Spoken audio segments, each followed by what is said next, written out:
Welcome to It's a Crime. I'm Linda, and today I'm going to give you a bit of a Gannon Stauch update. He's the 11-year-old boy who's been missing in Colorado Springs, or just outside of Colorado Springs, since last Monday, January 27th. Please be sure to hit that subscribe button, share this video, and give it a like. Now let's get into it. Now, I mentioned in my video yesterday an update in the case of Gannon Stauch, and his neighbor, his name is Roderick Dayton, found some footage on his video surveillance. I watched the interview with him and he talked about his camera, and he said, my camera can pick up sound, car alarms, garage doors opening, and everything. So it's a pretty good camera. And as soon as he said that, I thought that's interesting that he's mentioned all these things. Now, to backtrack, Gannon's stepmom, Latecia Stauch, said that he left and went to play with a friend between 3:15 and 4. So what's great about this video is it gives them a timeline as to when they saw Gannon next, if it was in fact 3 p.m. to 4 p.m., right? So then Roderick goes on to say that he backtracked from Saturday to Monday, and that's when I got some information. And he gave that info to the cops on Sunday. Now, detectives and the crime lab were at the Stauch's home yesterday and last night, and they were processing evidence. Now, Roderick also says that he gave it to police, and the reporter asks, what happened today then, which was yesterday? And Roderick says, what happened today is like forensics was there and the cops came back. So there's a lot of activity around the house. And the reporter then says, you think what you've given them is going to help solve the case? And Roderick says, yes, I think so. I think it's very important what I gave to them. And he also says, I just hope wherever he is, he's found quickly and brought home safe, give some family some closure.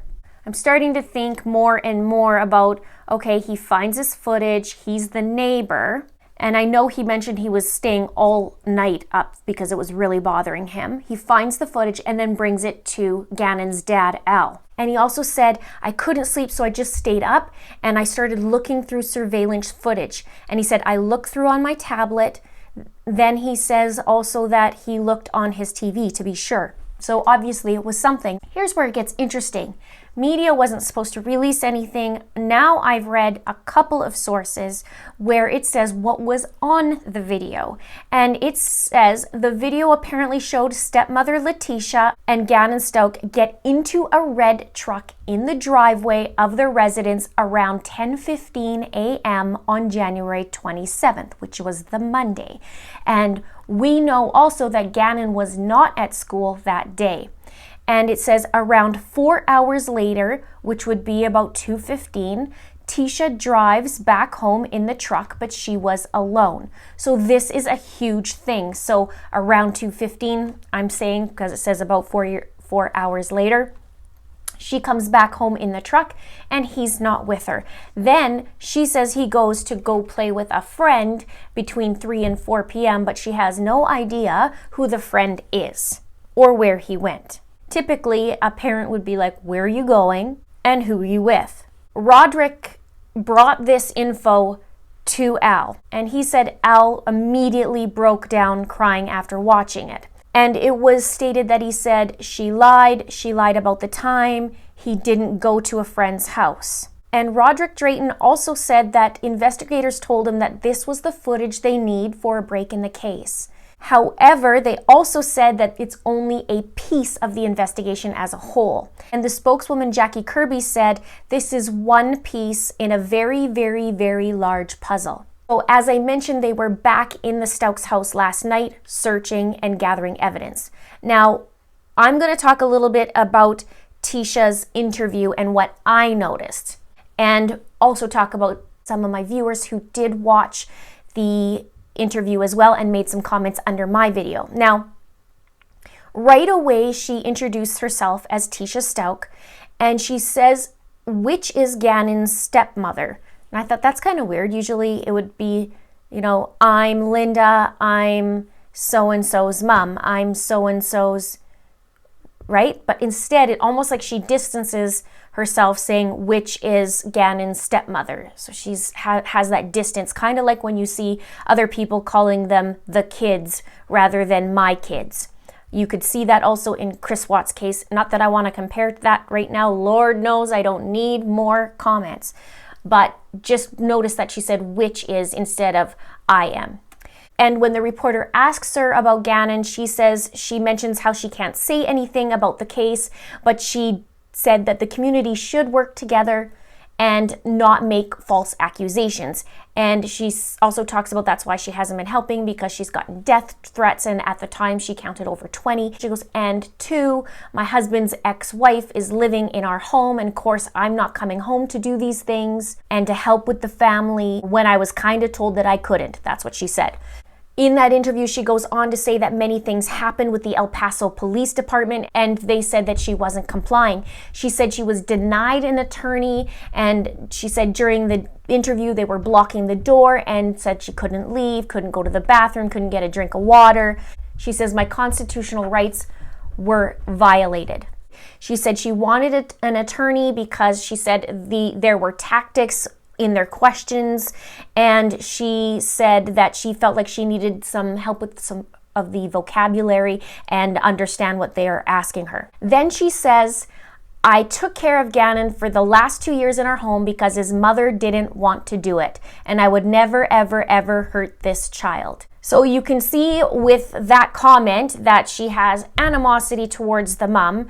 I'm guessing that, and it's only a guess because she said she couldn't be in the house, that maybe those two actually have animosity towards each other, or she has to the mom, or she was asked to leave. It's not really clear that if she wasn't allowed, or that Al says, yeah, no, you're not going to be here, or he's just mad also because she was the last to see him and is being a little fiery. Let's just put it nicely. She talks about people basically trolling on the internet, and she says, why are you saying Gannon is dead? He is not dead. We are going to find Gannon. And she was pretty adamant about that. He also says, I'm just ready for Gannon to come home.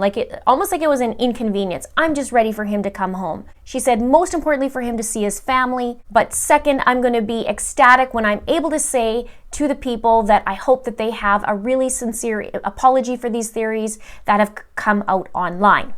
Now, what was interesting about that is she makes the I'm just ready for Gannon to get home kind of like flippant, like, yeah, let's get that out of the way, and most importantly, because then I can tell everybody that they're wrong and they can owe me an apology. So that's what I noticed. A lot of people have been talking about in my comments, and I'm sure everywhere, about how she talks in past tense. I've noticed that she talks past tense and present tense. So when the reporter was saying, well, I don't know him, so please tell me more about him, she did say Gannon is so kind and he loves to play video games, so present tense. That's one of his favorite things. He loves Sonic and Mario, and he's always helpful. So that's in present tense. And then she switches to past. She says, and he was always so helpful with the dogs around the house. He was always like a person I can say, Gannon, can you go do this? And he would do it right away.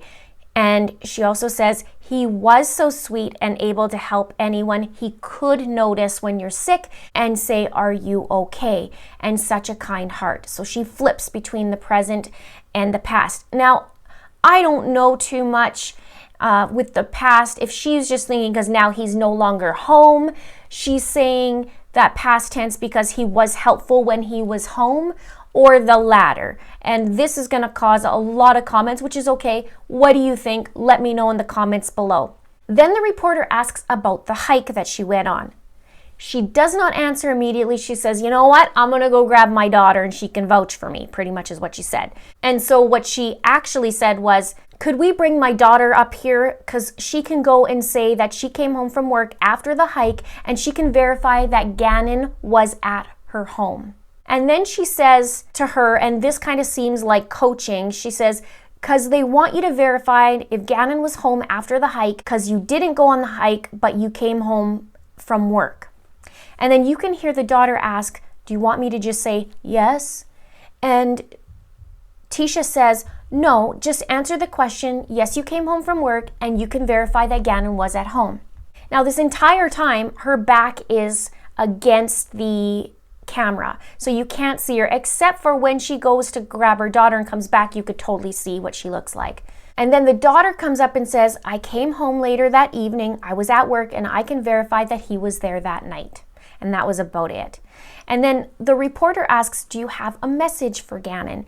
And she says, Gannon, when you get here, you will be able to truly tell what happened. And then I really hope I get a sincere apology from everyone who has made all those things, especially for my husband. Now, people are saying from my husband. She's saying she'd get an apology from her husband. I tried to listen a few times and it sounds like for my husband. So correct me if I'm wrong, or let's talk about it and debate it in the comments, because from what I hear, she says, I really hope I get a sincere apology for everyone who has made all those things, especially for my husband. So it sounds like she wanted to get people to apologize, especially for him too, because he's family. But I'm not sure. If she did say from my husband, that means something entirely different, right? Then what I find is interesting is she's very strong, she's very firm throughout her whole time talking, but in the last like 30 seconds, or I don't know how many seconds it was, she's crying, saying that she wants Gannon to come home and that she loves him and she can't wait for him to come home to let everyone know that he's okay. Now, the other thing I did notice was she's not wearing a wedding ring throughout the video. I'm not sure if she normally wore one or not, but it definitely wasn't there. So those are my thoughts. I'm looking forward to finding out more info, and I am hoping that this leads to Gannon, this new tip, and that he's okay. It's just, I checked the weather report this morning and it said in Colorado Springs it was -11, which I can understand. In Canada this morning was -14, and I know it can be cold, and I just keep thinking about him not wearing a jacket and just tennis shoes, and from my understanding, Colorado got a dump of snow. Please share this video, please comment, please like. Don't forget to subscribe if you haven't done so already. Thank you so much for watching. See you soon.